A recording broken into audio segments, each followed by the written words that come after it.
AMC, the world's largest theater chain, says, well, you know, they're going to have to close more theaters. This amid, obviously, the rise of streaming and the comfort that most people have had since the pandemic to just consume their entertainment at home. Today is the final day to watch a movie at the AMC Theater in town. Two employees confirmed to us that the theater is closing its doors for good. The building has a long. When did they say it was closing? So we heard it's closing Sunday. I guess people just don't go to the movie theater anymore. Yeah, people don't go to the movie theaters. Not nearly as much as it used to be back in the day, guys. But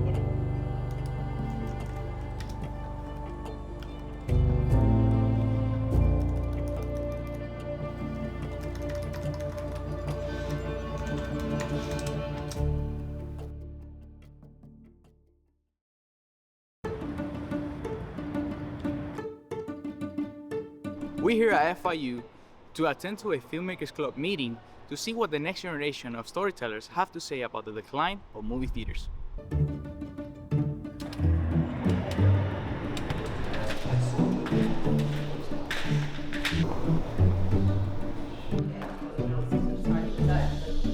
You could be alone, and of course, I know I'm using the stage because that's the language I'm used to. I know for you guys it's more in front of a camera.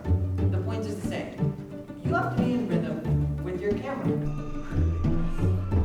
We both know what has to happen here, right? Indeed. And get ready, bud. Hold your position. And 3, 2, 1. fire! Boom! Do you remember in a specific moment in your life that you said, hey, I want to be a director, I want to be involved in filmmaking? What was that? You know, film's always been a part of my life. I think that a lot of people don't realize how long film's been with them, you know? It's funny that, you know, with recounts from early childhood days of movies that scared people when they were young or people that were engrossed and that they watched repeated amount of times, we don't realize that we live with film since the moment we could walk, you know, it's educational to us. It didn't really set into action up until high school where we had an assignment to do for one of our classes to reenact a part of Romeo and Juliet that we had to record and make a short film out of. You know, there are many acts. It was something that at the end of the day felt like hard work, but it was just, I wanted more of it. You know, it's the first taste. That was where I got the first taste of it. That's where I said, I want to keep going. Visually show that you are happy. Since a very young age, I've been passionate about filmmaking. I think I started this passion for filmmaking because my parents, they're both kind of like artists. So like from a very young age, they would like make me join like in art classes. They would make me join in acting classes, and that's where like all that passion started. I'm very passionate about art and telling stories, and that's what I want to keep doing, and that's why I want to become a filmmaker.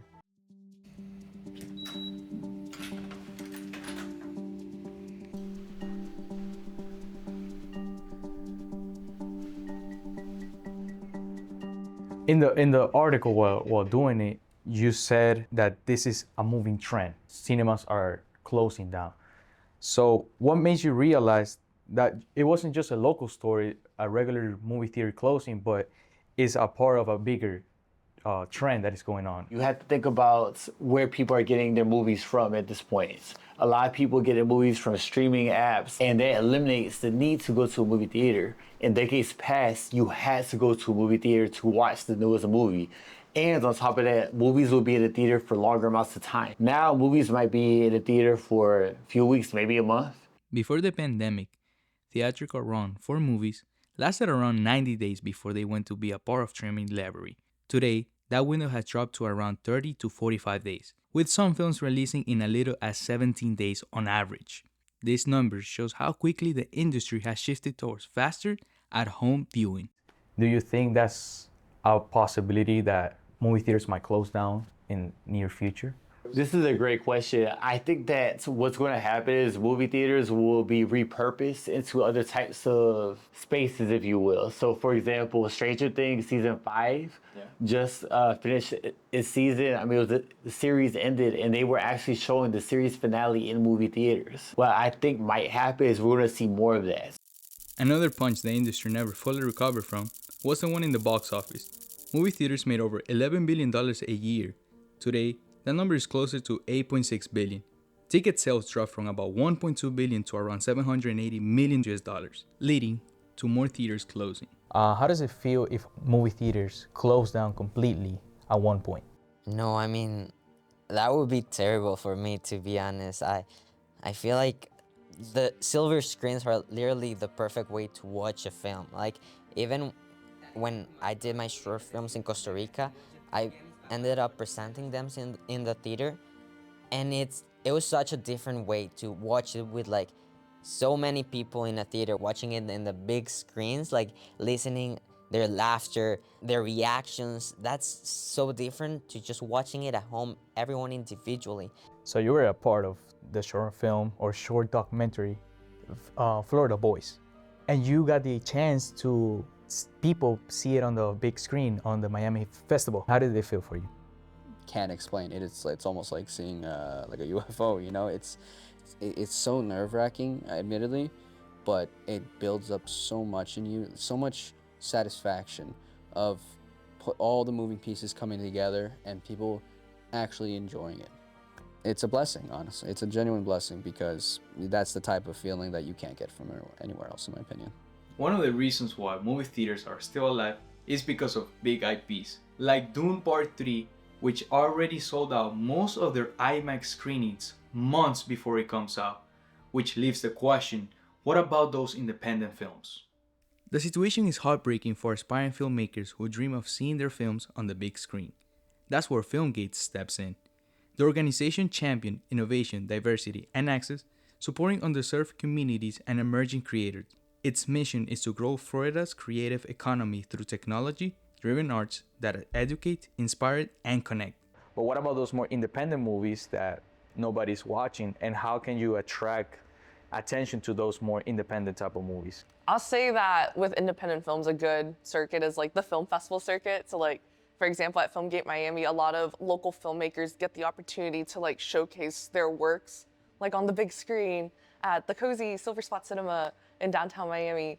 And it's like a great way for them to like work towards showcasing their films in front of like their cast, their crew, the local cinema community. Like, and it's also, these kind of festivals are like a great way to attract people that just want to be a part of their creative community and like network and meet each other and potentially like collaborate and create like even greater than what we're seeing on screen. I've definitely seen like independent filmmakers that they're really leveraging like online engagement and interaction to like be a funnel for creating their audience, to create the hype for like, okay, besides seeing mainstream cinema, like you're also interested in seeing me, like an emerging filmmaker. This is not the case with me, but if I'm someone that, it's not that I don't like going to the movie theaters, I just prefer waiting for it to come out in Netflix or Disney Plus or any other platform. How would you convince me, no, actually you should try to go see the, you know, when it comes out in the movie theater? How can you convince me to do that? It's an opportunity to find community. It's an opportunity to be in a room full of strangers and enjoy the same movie that they're enjoying. To share an experience is what it is. You're gonna relate to it. You're gonna like actually like absorb everything that's happening on the screen, and it's only an experience that you can live at the theater. It definitely is like a difference, and it's just like a really beautiful like third space thing to do. Like, thing about streaming is that it's so accessible that it's not like a luxury experience, and people are always craving like novel experiences anyways. So I think the theater is like the perfect novel experience. On the streaming services, they can put an ad in between. They can tell you you have to pay more to see it. And frankly, that's already discouraging enough. A film is always an experience. You're never gonna walk out of a film unchanged. It's always gonna leave you with questions, thoughts, and something to provoke you, good or bad. And it's a thing of why lose that? Why lose something that gives you a sense that somebody really made this to give you a sense of emotion and develop and just leave you with something a little bit different than what you were used to, you know?